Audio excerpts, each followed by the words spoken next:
Next tool کی طرف ہم لوگ چلتے ہیں جس کا نام ہے نائف ٹول. نائف ٹول کو یوز کرنے کے لیے بھی ہم لوگ ایک سمپل ریکٹینگل ڈرا کرتے ہیں.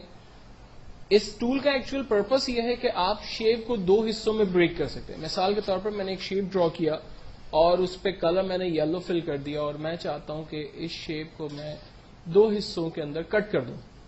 تو ہم یہاں سے نائف ٹول سلیکٹ کرتے ہیں اور اپنے شیپ کے اوپر نائف کو اس طرح سے رکھیں گے کہ جب وہ اسٹریٹ ایج اس کا جو ہے وہ بالکل اسٹریٹ ہوگا. اگر وہ نائف اس طرح سے اگر ڈاؤن سائزنگ پر ہے تو آپ سلیکشن نہیں کریں گے جب تک کہ وہ کارنر پوائنٹ پر آ کر اس طرح سے اسٹریٹ نہ ہو جائے. دین آپ کلک کر کے رکھیں گے, یہ اسٹارٹ پوائنٹ ہے اور آپ چاہتے ہیں کہ نائف کی کیسے کٹنگ ہو ویسے آپ سلیکشن بنائیں گے, اور جب دوسرے کارنر پہ نائف دوبارہ اسٹریٹ ہو جائے تب آپ اپنا کلک چھوڑ دیں گے. نائف کی مدد سے آپ نے شیپ کو دو حصوں میں ڈیوائڈ کر دیا. ایرو کا ٹول سلیکٹ کرتے ہیں اور اپنے آبجیکٹ کو موو کر کے دیکھتے ہیں یہ آبجیکٹ دو حصوں میں ڈیوائڈ ہو چکا ہے. تو ایکچوئل میں نائف کا جو پرپس ہے وہ یہی ہے کہ آپ اپنے آبجیکٹ کو کیسے بھی شیپ کے اندر, یعنی دو شیپ عام طور میں یا دو سے زیادہ شیپس کے اندر کنورٹ کر سکتے ہیں یا اس کو کٹ کر سکتے ہیں. ٹھیک ہے, یہ اس کا مین فائدہ ہے. نائف ٹول کے بعد نیکسٹ جو ٹول ہے ہمارے پاس وہ اریزر ٹول ہے. اریزر کی مدد لے کر, اس میں ڈائی میٹر ہے اریزر کا, اس وقت ڈائی میٹر چھوٹا آ رہا ہے. اگر میں اریزر کا ڈائی میٹر بڑا کرنا چاہوں تو یہ دیکھیں ڈائی میٹر بڑا آ رہا ہے. میں اریزر کی مدد لے کر اس شیپ کو بیچ میں سے اریز کرنا چاہتا ہوں. میں نے کلک کیا اسٹارٹ پوائنٹ, سیکنڈ بغیر کلک کیے جسٹ موو کریں گے اور یہ سیکنڈ پوائنٹ پر جا کر کلک کیا, یعنی اسٹارٹ ٹو اینڈ پوائنٹ آپ نے بتانا ہے.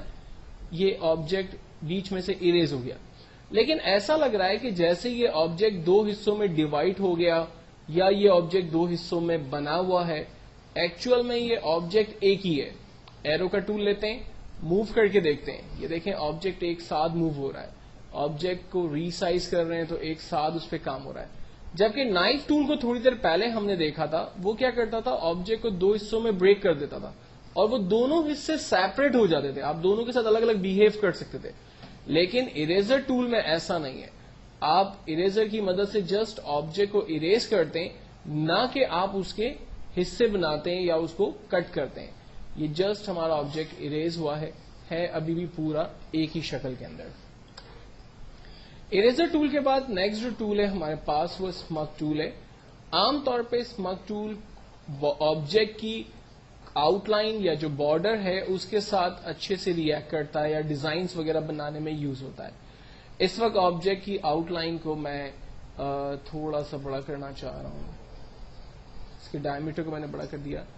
اس کو فرسٹ ہم کنورٹ کرتے ہیں, ڈونٹ شو دس کر دیتے ہیں, اور اب دیکھیں میں اس کی آؤٹ لائن کو اوپر موو کر رہا ہوں. اپنی مرضی سے میں اس کے کارنرز میں شیپ دے سکتا ہوں. ٹھیک ہے, اس کا ڈائی میٹر جو ہے بالکل چھوٹا ہے, میں اس کے ڈائی میٹر کو اپنے حساب سے بڑا کر دیتا ہوں اور اب موو کرتا ہوں. یہ دیکھیں اس کے کارنر جو ہے وہ اپنی مرضی سے میں جو اسٹائل اس پہ دینا چاہ رہا ہوں وہ اس پہ اپلائی ہو رہے ہیں. ٹھیک, تو یہ کمانڈ ہے جو کہ آپ کے آبجیکٹ کے کارنرز کو ری شیپ کرنے میں یا اس کی پوزیشن بارڈر وغیرہ آپ کے اسٹائل کے حساب سے اگر آپ دینا چاہیں تو وہ آپ دے سکتے ہیں. انہی بارڈر کو اگر آپ کسی اور ایفیکٹ کے اندر لانا چاہیں یا کوئی اور اس کی شکل دینا چاہیں تو ہمارے پاس نیکسٹ جو ٹول ہے وہ رچ ٹول ہے. رچ ٹول کو بھی استعمال کرنے کے لیے ہم لوگ پہلے اس کو کنورٹ ٹو کرو کر دیں گے اور دین اس کی آؤٹ لائن کی طرف سے گزرتے ہیں. آپ دیکھیں یہ آؤٹ لائن کے اندر جسٹ اس کے تیت کی طرح, شارپ تیت کی طرح جو ہے وہ کارنرز اس کے کریٹ کر رہا ہے. میں زوم ٹول سے اس کو بڑا کر دیتا ہوں تاکہ کلیئر نظر آئے. اسمگ ٹول دیکھیں آؤٹ لائن کے اوپر سے جسٹ میں موو کر رہا ہوں, وہ کیا کر رہا ہے اس کی آؤٹ لائنس کو کٹ کر رہا ہے, شیپ جو ہے وہ دے رہا ہے. جتنی دفعہ آپ موو کریں گے اتنی نئی شیپس جو ہے وہ کریٹ کرتا جائے گا. ٹھیک ہے, دین نیکسٹ ٹول ہے ہمارے پاس روٹیشن ٹول. آبجیکٹ کو آپ روٹیٹ کر سکتے ہیں. یہ روٹیشن کو ہم نے پہلے بھی ڈسکس کیا تھا. آپ جسٹ ایرو کی مدد سے ایکس پہ کلک کریں اور یہاں سے آپ روٹیٹ کر دیں. کل ہم لوگوں نے اس کے اوپر ایک فریم بھی بنانا سیکھی تھی, جبکہ وہی قریب قریب ٹول ہمارے پاس روٹیشن کا اویلیبل ہے. آپ آبجیکٹ کو یہاں پر روٹیٹ کر سکتے ہیں.